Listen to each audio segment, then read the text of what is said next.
What's up, hungry homies? Today we are talking about the cost of competing. So this is going to vary whether you're an IFBB pro or you are an amateur. So amateurs typically will incur a few more costs than an IFBB pro, although when you're an IFBB pro, you then need to spend a little more to get to the places that you want to compete at, to compete with the best, to be seen by some of the best judges in the world, be on the biggest stages in the world. So there's pros and cons to both, but either way, this video is just to kind of let you know, if you're thinking about competing, some of the costs that you will have to incur in order to step on a stage. So a little lesson right now is just about saving as much money as you can in order to step on stage. So one of the first things is you're probably going to have a coach. So we're going to say the cost of a coach. Now, again, this is going to be, as an amateur, it's going to be anywhere from free to $100 a month to $200, $300. It really depends on how much you want to spend. So I'm going to kind of ballpark here, and we're going to say decent coaching anyway. We're going to be somewhere around $100 to say $500 per month. Okay. And so if you're doing a 16-week prep, which is pretty much like the shortest amount of time that I would recommend prepping, unless you're in wicked awesome shape all year round and you can just hop right in and be shredded in 16 weeks. Usually I would recommend a little bit of a longer prep. Me personally, I take a much longer prep. I don't like to crash diet. I like to ease myself into it. And especially since my body is much more prone to putting on muscle mass, and it freaking fights me when I'm trying to lose body fat. So that's going to be for anywhere from a 16-week prep to a 25-week prep. And this is usually where I kind of stick around. Next would be and this really doesn't have to happen until you're ready to step on stage, but a registration fee for the show, as well as a membership. So I know with the Canadian Physique Alliance, there's a membership fee that you have to pay for the year that you're competing. There's also a fee as an IFBB pro to compete for the year that you're competing. There is no rollover, so it's not like if you bought it in April, it then continues to the following April. In fact, it's only that year. So if you don't want to spend the money, don't buy the pro card or your amateur membership card until you're ready to compete. If you want to buy it for the full year, you can too. It's really up to you. So we're going to call it our register fee. Okay, so that's going to be anywhere from $200 for the year. And as an IFBB pro, in Canadian dollars, it's going to be around $450 for the year. Okay? Can't help it. Got to do it. Next are your ways to get to any one of your shows. So whether you're flying or driving, there's going to be costs. I'm going to go just to flights, just because the cost of gas is pretty variable right now. So we're just going to go right to flights. So in the United States, it's much cheaper to fly. If you're in Canada, it's probably cheaper to fly to somewhere in Europe. But we'll call flights, and we're going to say in the United States, it's probably anywhere from about $200, $300 for a flight. But in Canada, you're probably going to be spending at least $800 to $1,000. So we'll say $800 to $1,000 per show. So depending on the destination, you could drive, you could fly. So this past year, I flew to Shreveport, Toronto, and Arizona. And although there are ways you can kind of save money on that, and I'll get to that later in the video, it was probably close to $1,000 every time I flew. So not cheap. Next is your hotel accommodation. So a lot of the time when there is a show at a certain venue, whether it be at a hotel that has like the venue either attached to a trade center or something, the hotel will offer up a block of hotel rooms, and there's typically like 15% off or 20% off for the rooms. Sometimes there's a deal, sometimes there's not. I kind of did, what I did was in Shreveport, because I went so early, the first part of the week that I was in Louisiana, I spent it at one hotel because it was a little bit cheaper. And then for the night before the show, I then switched to the host venue's hotel. So saved me a little bit for for 4 nights. And then I splurged for the last few nights. So I did the same thing in Toronto as well. I stayed down the street, and it was honestly the difference of like half a kilometer. Like I could see from my hotel, I could see where the venue was. So I saved a little bit of money there, but then I would have spent it in like Lyfts or Ubers. So hotel rooms, probably $300 per night. So depending on how early you go to your show, if it's say like in a, across the country in a different time zone, it's not a bad idea to kind of get acclimated a few days beforehand. If you're someone who holds a lot of water when you fly, not a bad idea to go a few days ahead of time so you can, get to your destination, get used to the time change, get used to a new place to sleep. Just getting your body acclimated is going to make a big difference. You don't want to be stepping on stage and feeling bloated or exhausted or any of that. So nothing you can help. Again, there are ways you can save points throughout the year through your credit cards or air miles. So I'll get to that later, but that's probably what it's going to cost you. For more of the show, day of show kind of stuff, your tan, your hair and makeup, we're going to say tan company. Hopefully you're using a tan company. I've done my own tan for the very first 2 or 3 shows that I ever competed in. I did my own. It wasn't bad, but it's another stressor that adds to your peak week, and you don't necessarily want more things to stress about. So tanning anywhere from $150 to say $300 for the service. Hair, probably closer to $250 for the service. And your makeup artist, usually they'll do like a package. It'll be either the hair and makeup will be a package, but your hair and makeup will probably be anywhere from $150 to $250 for the service as well.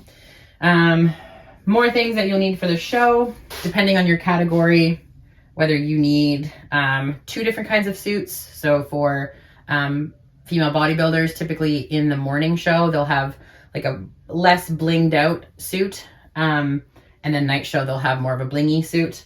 So if you need 2 suits, for anyone else, you don't necessarily need 2 suits. However, it's always smart to have a backup suit in case something happens. So when I was in Louisiana, my suit broke, and it was like the day before I was moving to the host hotel. And so mild panic. But again, coming prepared with a second suit just in case, as well as a sewing kit, will help you not run into those problems. So your suit, if you got it custom made, suits can be anywhere from like $650, that's probably a little high for some of them, to $1,800, depending on how much customization you did, how many crystals you added, the work of the designer, of the person who's blinging it out. So it could add up. Your heels. Your heels, probably between $75 and $100-ish. And then your jewelry,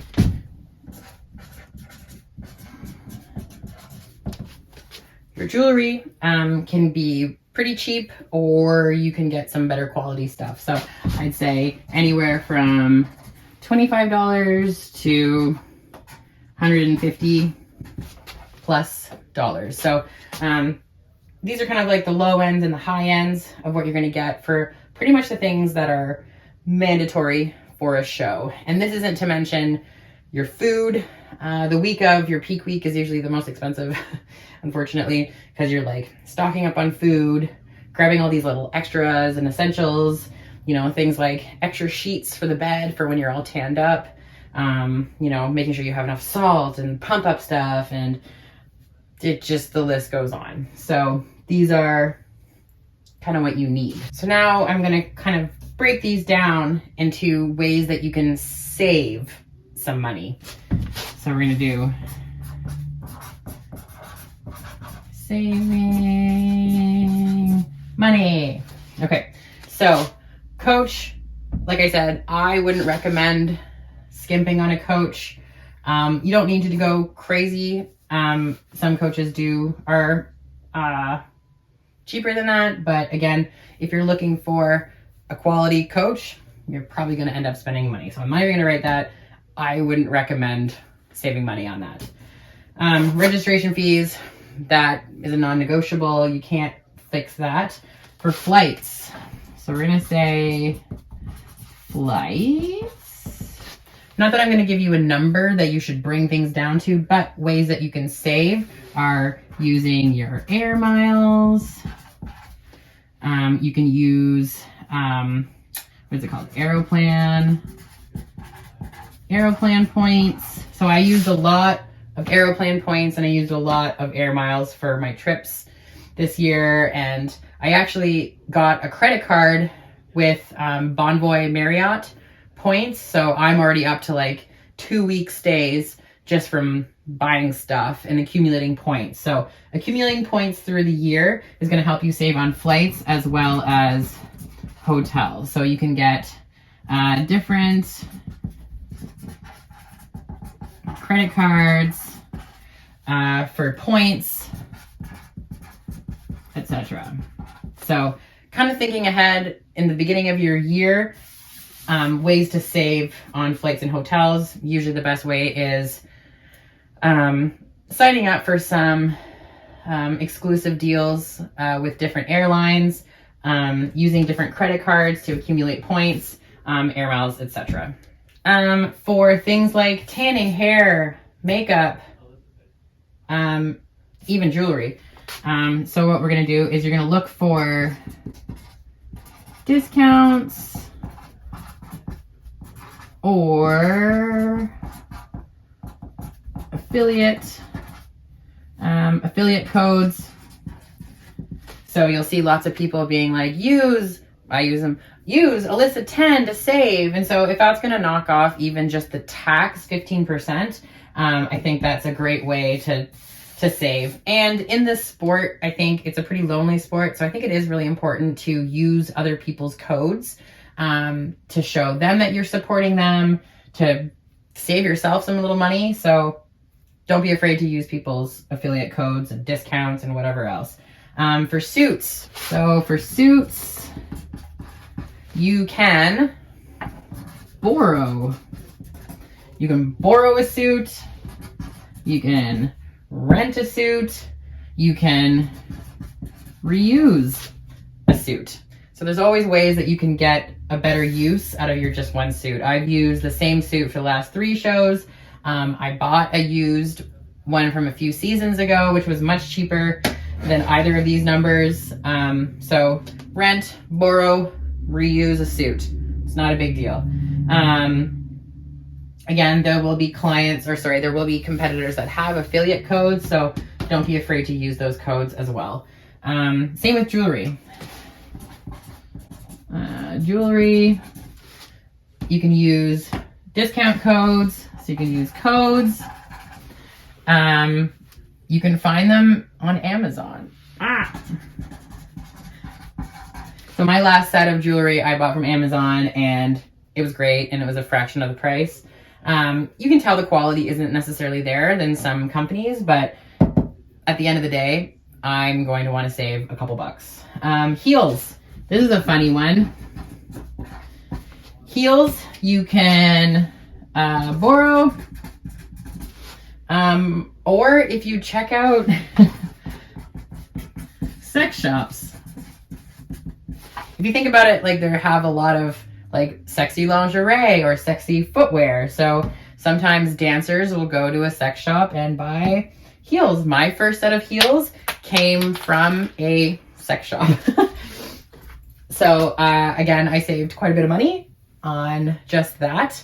I mean, you can probably find other things while you're in there. No shame in that. You're just popping in. But other than that, in terms of like hair and makeup, you could, so for hair and makeup and even tanning, you can do it yourself. DIY.